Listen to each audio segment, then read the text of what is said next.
to our left. Right.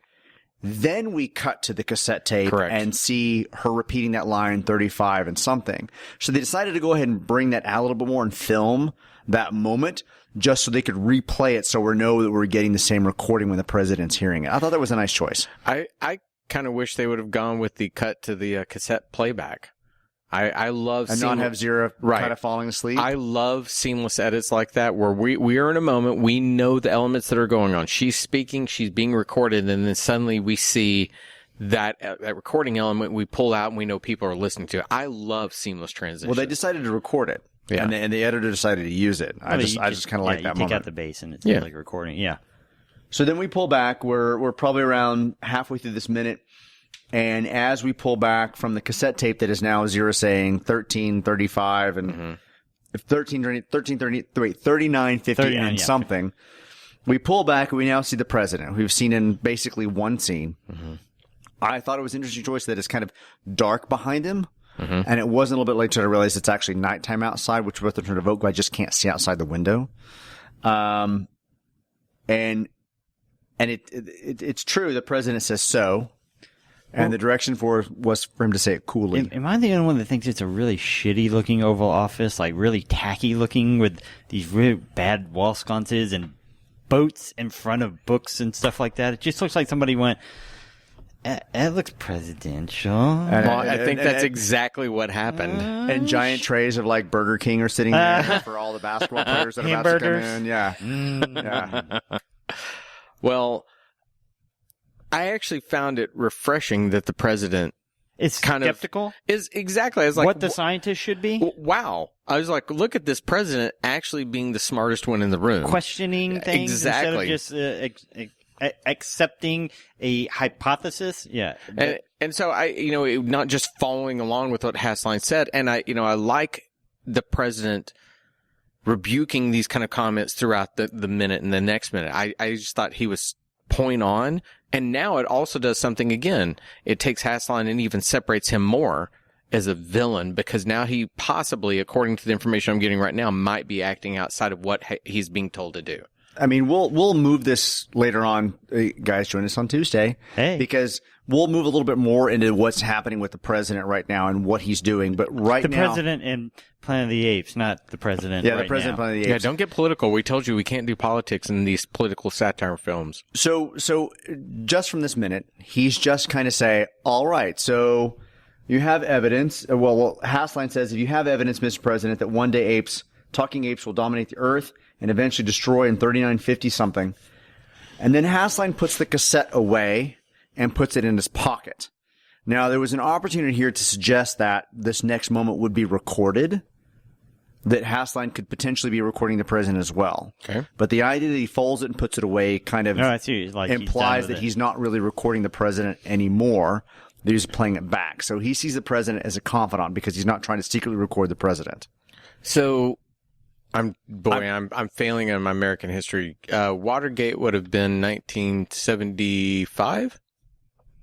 So the only reason I bring that up is the idea of presidential tapes where we have things that play back against the president really hadn't come into the conversation yet. Was it 72? 72. Yeah, it was this time. It was around this time. Well, yeah. But it at least hadn't hit. So especially if they're shooting this in 70. Correct. I'm thinking the reason I said the 75 was is in when 72. So it would have been a couple of years later. Right. And as a kid, I remember about right around the time Star Wars did, and you can also think what George Lucas did because of it, but I digress.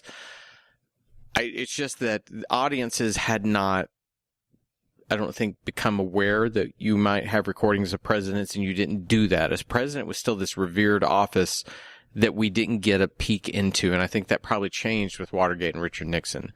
So maybe they thought that was too controversial. Maybe they thought recording the president, potentially turning it against him, was unspeakable. It was just kind of an aside that I noticed that he put the cassette away. It wasn't really reading into implications you're suggesting, but I found it interesting that he put it away, that he's no longer using that device. But you're right. It might be important to this moment or not important at all. Who knows? Yeah. What the direction for Hasline is that when he says, so you have evidence, Mr. President, that one day talking apes will dominate the earth and eventually destroy it in 3950 something. Hasline is supposed to be saying this hotly. again, passionately. But again, for this actor, it's No, not he's very calm quite. with it. It's very not quite as demanding as I would expect it to be with the script direction of Hotley. But Eric Braeden has that voice, though, that despite only saying it quietly, it still comes off as very assured. Oh, he could sell me anything. Yeah. I don't care what he's selling. Life insurance. We are farmers. Yeah, car insurance. You want to go down the line of everything? I'm No, but he's great. I think that, to your point, he doesn't have to deliver it, but with the gravitas of, but it will be this, it's just his voice and that resonance it has, you believe. Absolutely. Now, do we get the president's response in this minute? We do get the president's response this minute, and I think that is like almost a joke. Like I would have laughed if this were in a comedy when he says, "I doubt if we shall still be in office by then." Yeah. Is that And I was like, "Burn!" Is that the royal we, or is that the we as humanity? But it was just kind of it's telling us his position, right? Yeah. Well, I doubt if we'll still be in office by then. Like, what's relevant right now to me? I'm worried about the 4 years I'm in office, potential 8. That's about as far as I'm looking. I was surprised they didn't play it for a slight bit more comedy with the tone we've had throughout this. Right.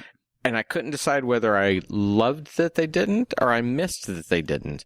Because I thought he could have at least given a little wink nod to, I doubt we'll be here. But, it was a little flat, but maybe that was the right way to go. So, I agree. Like the minute he said, "I doubt if we shall still be in office by then," I was like, this is a practical politician. Right. This is something absent in current American politics. Across the board. I don't care what party. Yeah, I don't care. I'm thinking about this. Yeah, I don't know how this is going to affect me. Yeah. And I actually like that kind of practical look, like just this idea of somebody being sane in office was amazing. Taking Absolutely. a step back, yeah. But he said, he opens a file and he says, according to the NASA experts, we are still subjecting the spaceship to microscopic scrutiny. The precise year of what you merely infer, and this is about where I start to lose out. Where do we lose out? Microscopic scrutiny is where we stop. Microscopic scrutiny. Okay, cool. We're done then. That's the cool. end of our minute. Yeah, don't go beyond what Sean says this minute's about. This is where we stop. Yeah. So the question to me with this moment, according to the NASA scientists, I guess Hasline is not involved in that information. Can we assume that that's what's happening? Like he as a scientist, he's not with the deconstruction of the ship. He's taking care of the physical apes and interacting with them. Yeah, so that's what I'm President assuming. is pulling information forward that he might Hasline does not know. Yeah. And he may be using that as evidence for something going forward, right? He's like, well, let me bring something to your attention. I'm going to the next minute wondering, what are you about to load on Hasline to put him in his place? What are you about to do to shut him down? Right. When you're a president and you tap into information that you have that someone else does not, does that also say something to the weakness of that president? Because you have to now go, yeah, well, I've heard. When you're using others' opinions, I'd never thought of just in that moment when you were talking, I thought, well, maybe the president, while at least, wow, I can get behind him. Maybe he's a little intimidated by Hasline just because Hasline is a smart dude. Well, maybe. I mean, he's going to use this information against South Korea or Russia. He's going to share it with them so he has some way to move himself forward and put some leverage between him. Wow. Try to stay in office as long as possible so he's never dragged into court. All right, so that is minute 46 of Minute of the Apes, and I'm not even going to ask them if they have anything else because it's going down the political rabbit hole, and we're not going to go there too far. There's more. Because the three of us will never stop. That's the problem. Anyway, for Richard and Sean, I'm Todd. We'll be back tomorrow, and we'll discuss more politics. We promise. Okay, bye. With the president of the reality of 1971. Yes. Planet of the Apes. Yeah. Yes, we will. Until then, everyone have a great day. Bye. Bye, everybody.